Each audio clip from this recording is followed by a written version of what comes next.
Because I heard he could really play. No. He can't even be Shakur. He can't play.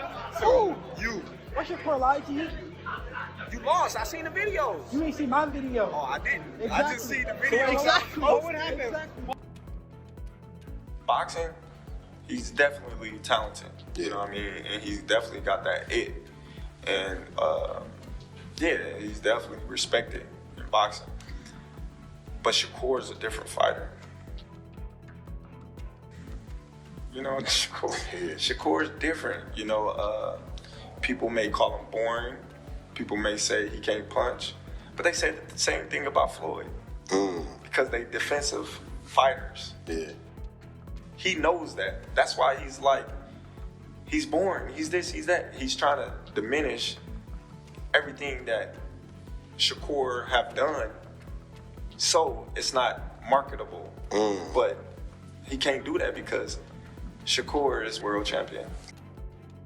Terence Crawford sparked controversy after confronting Devin Haney and sharing strong views on Shakur Stevenson. Crawford also warned that Stevenson's elite defense makes him extremely dangerous, suggesting underestimating him could lead to serious consequences in future matches. You know what I'm saying? Shakur, that's the fight. Everybody want to see that. That's the 50-50, I think. You know what I'm saying? I've been saying 50-50. I told both of them that. That's a toss-up to me. No bias. Don't just say that because you're a man. Who you got winning that? I got Shakur. People may call him boring. People may say he can't punch. But they say the same thing about Floyd. Because they defensive fighters. Crawford stated that many fighters, including Haney, are hesitant to face Shakur Stevenson, describing him as a daunting opponent in the ring. Terence, you're here for your little brother this week. It's Shakur Stevenson. I've interviewed both of you for years, and you really have kind of built a relationship that a lot of people know about. Some people maybe don't. How good is Shakur Stevenson in your opinion? He's not good, he's great. And I think tomorrow the world will take notice of how great he is. There's a reason why certain fighters didn't want to take the chance to step in the ring with this fighter. He's great.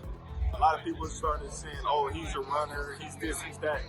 Just to detour people from being excited to see him fight because he's not knocking people out and all that crazy stuff. But they would see why people really don't want to get in the ring with him come tomorrow. I know you've shared the ring with him, sparring plenty of times. What makes Shakur Stevenson great? What makes him different? What makes him, I don't want to say ilk of yourself, but in the same kind of era, the Bud Crawford era, he's got the Shakur Stevenson era. Everything. The offense, the defense, the poise, the rhythm, the distance, the timing, punch placement, the react time. Like, I can go on and on. You know, the toughness, the grit, the grind. Like, he's amazing. You know, and tomorrow he will show it. How do you think it ends tomorrow night? Do you believe that Shakur Stevenson can stop Teofimo Lopez? Because people aren't really talking about that. Listen, if T.O. get out of line, you know, he can get hurt.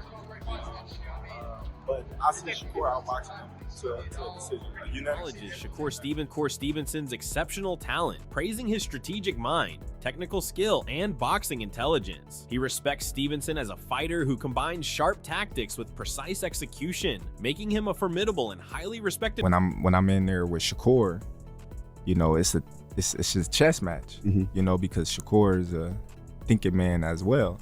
So it's definitely a chess match, and you know, that's something that, you know, I love, he loved, because now we got to be creative. We got to be, you know, we got to go in that bag and be like, man, I can't do this with him because it's not gonna work. So now I got to get more creative to get a little advantage over him, because we both competitive. Neither one of us want to let the other one get anything off. So, you know, that's probably what he's alluding to. Devin Haney confidently declared that he will definitely fight Shakur Stevenson, emphasizing that the bout is too significant to pass up. He highlighted the massive financial stakes and noted that fans are eagerly demanding the matchup. Say your name without saying Shakur Teofimo Tank, right? It just is what it is. Is that fight going to ever happen? Would it ever happen against you and Shakur? 100%, yeah. I think so. I think you think Shakur will grow into whatever weight you're in? I mean, all of us is close to the same size. You know, we're all growing together. We're all like, you know, getting bigger. Well, so, and it's only so many guys, like y'all said, it's only so many guys that we could make big money and people want to see the fights. Which even though I know that they making new guys, it's guys like Kermel, Abdullah, all these guys want to come up too. So eventually they gonna be there too. But yeah, no, I think that a fight with Shakur is very much possible. We tried to make it happen a while back, but you never know. I think that it can still happen. Shakur Stevenson and Terence Crawford briefly discussed Devin Haney, focusing on respect, competition, and career perspective. Shakur emphasized that he would fight whoever is put in front of him, which includes top-tier opponents like Haney. I would fight whoever they put in front of me. What, Devin Haney? Whoever they put in front of me. However, negotiations between elite fighters are notoriously complex, involving purse splits, broadcasting rights, promotional politics, and, as history shows, management's appetite for risk versus reward. Stevenson himself has been open about only pursuing fights that match his financial and career goals, which may explain delays in making the Haney fight official. Some observers argue that negotiations have stalled, not because either fighter is afraid, but because both camps want a favorable deal, and in big fights like this, that's often the case. I try to be real careful on what I say. True. This has got Jay on Twitter. He a big Haney fan. He be always clipping and changing stuff, Jay. Yeah, they gonna make a narrative as if like I'm scared of. I think Devin's a tremendous fighter. Do I think Devin Haney can beat me? Hell no. Hell no. Yeah. For me personally, I'm on a different level than everybody. Yeah. And when it comes down to boxing, because Devin, he's a boxer. Mm-hmm. It's not like he's a stone cold killer who's just gonna go in there and try to knock me the fuck out. Yeah. He's gonna outbox me. I'm the greatest boxer. Relationship with Stevenson goes beyond casual commentary. Over time, he has repeatedly praised Stevenson's technical ability and boxing intelligence, even once stating that Stevenson is special for how he adjusts to different styles mid-fight. Even when fans criticized Stevenson's more defensive or cerebral style, Crawford came to his defense, arguing that boxing is about hitting without getting hit, a philosophy famously associated with legends like Muhammad Ali. Shakur. I'm saying Shakur beat everybody. It don't matter who it is. Shakur beating them, so it don't matter. Shakur over everybody. That's how it's gonna be. Man, that boy's special. That boy's special, man. Shakur's, you know what I mean, one of a kind. You know what I mean? He adapt to every fighter, and then once he adapt to you, it's has publicly complimented Shakur Stevenson on several occasions, particularly highlighting his technique and ring intelligence. While Mayweather has never literally stated that Stevenson is the best fighter in his division, he has consistently pointed to Stevenson's superior skill set. In comparisons within the same weight range, Mayweather described Gervonta Tank Davis as the biggest puncher, but identified Stevenson as the more polished and technically refined boxer. In other words, Davis brings explosive power, whereas Stevenson represents precision, defense, and high-level boxing fundamentals, qualities Mayweather himself built his career around. Mayweather's respect for Stevenson goes back years. When Stevenson was still a young prospect, Mayweather reportedly told him that he saw special potential in him and even suggested that if anyone had the ability to challenge or surpass some of his records, Stevenson could be that fighter. Guys fighting between 130, 135, and 140. They stack, around that area. So, I mean, as of right now, skills that pay the bills. Well, the two guys, well, the biggest puncher, I feel, at the 135 will probably be Gervonta Tank Davis. Mm-hmm. But the most skillful fighter at 135 will be hands down Shakur Stevens. And what is it about him? Because I know he have a lot of good attributes, but do you think he has enough power to sustain? Well, it's really all about skills. Pernell Whitaker wasn't a huge puncher, but he was, very exciting, very tough, and he fought everybody. And Shakur is trying to do the same thing. He want to fight the best they got out there. Determined to prove he belongs among boxing's true elite, and he understands that legacy is built by facing the toughest opponents available. Rather than protecting his record, Haney has openly shown interest in challenging top fighters, especially Shakur Stevenson, a matchup many fans believe would define this era. The fight represents more than just titles. It is about respect, pride, and establishing who is the most complete boxer of this generation. Haney believes that beating a highly skilled and undefeated fighter like Stevenson would silence critics who question his greatness. The bout also carries massive financial value and global attention, making it one of the most anticipated contests in modern boxing. Even other fighters continue to call for major bouts with Haney, showing his status as a central figure in the division. Not possible. Would you be more inclined just to move up to 140?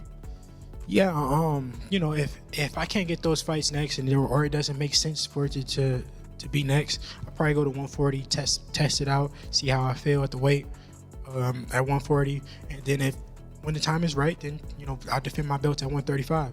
We'll just see, though. I got to go back and talk with the team and see what makes the most sense. That's really all it. Talk surrounding a possible fight between Devin Haney and Shakur Stevenson continues to grow, but a major obstacle still stands in the way of the bout becoming a reality. Even so, both fighters remain in peak form, repeatedly showing the discipline, preparation, and technical ability that make them extremely difficult to beat. Their recent performances and undefeated records underline their consistency and professionalism at the highest level of the sport. Haney has openly addressed Stevenson, making it clear he is willing to step into the ring with him. His comments reflect confidence and a desire to take on meaningful challenges that could shape his legacy, while also recognizing Stevenson as a serious and dangerous competitor. Is Devin Haney going to concede to that?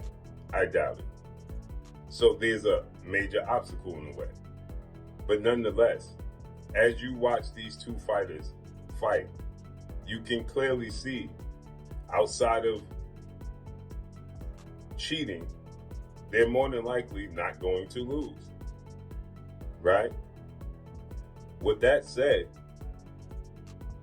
Devin Haney immediately responds to Shakur. Shakur responds to Devin, right? Again, we had the initial four kings. It was Devin, Ryan, T.O., and Tank Davis, right? It was supposed to be the Four Kings 2.0, from the Marvin Hagler, Tommy Hearn, Sugar Ray Leonard, Roberto Stevenson Duran. has also responded to Haney's remarks, making it clear he is fully aware of the conversation and open to the possibility of a future showdown. His reaction suggests he is not avoiding the matchup, but instead waiting for the right moment for it to make sense competitively and financially. The back and forth between the two fighters reflects a level of mutual respect, while also revealing the tactical thinking that often shapes major fights. Their exchanges underline how elite boxing is not only about skill inside the ring, but also about timing, negotiations, and long-term career strategy. Both fighters appear attentive and prepared, carefully weighing risks and rewards before committing. Plenty of times, I asked him, do you feel like you're Wilfred Benitez? Because we had that Four King era, but nobody mentions Wilfred Benitez. And the fact remains is Wilfred Benitez beat Roberto Duran as well. And Roberto Duran is 1-4 against those guys. He beat Sugar Ray Leonard the first time. Outside of that, Roberto Duran, he lost to he quit against Sugar Ray Leonard. He got knocked out brutally by Tommy Hearns. He got outboxed by Marvin Hagler and outclassed by Wilfred Benitez. Right? But he's overshadowing Wilfred Benitez. And I felt like these guys, Devin Haney, Ryan Garcia, Tank, and T.O., overshadowed Shakur Stevenson. And now Shakur Stevenson has shined the light by dominating Teofimo Lopez.